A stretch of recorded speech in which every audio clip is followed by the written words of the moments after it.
And one thing I want to do is a little bit of a summary here is say that you come look at this page right here, and it has a lot more details on everything that we just went through.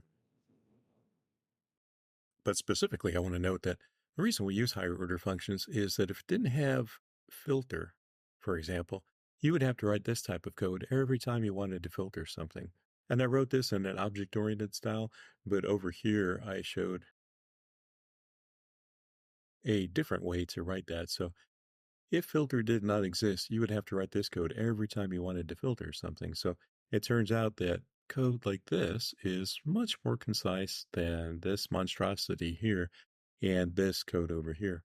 And because this code is shorter, it's a lot easier for us to read than having to deal with all this overhead over here.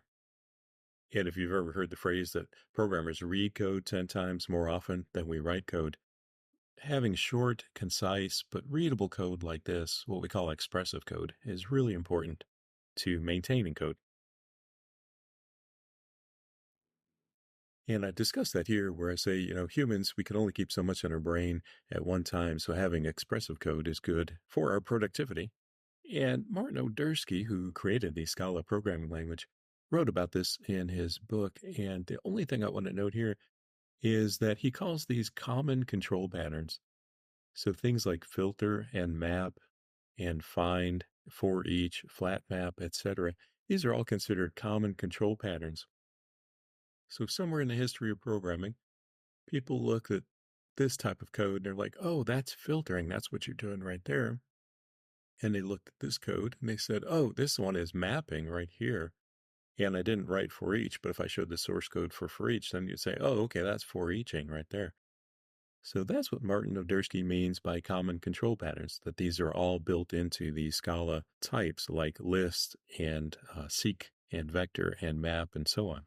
And because we can pass in functions into other functions like this and passing that function right there, that's what enables filtering to be written as a method or as a function like this, and what makes our code still, again, concise but expressive, still readable.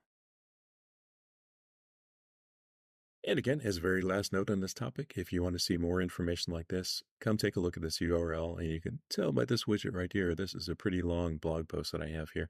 This comes from my book, Functional Programming Simplified, and it's a very long blog post, but it has a lot of details like this that might be helpful for when you want to understand higher order functions.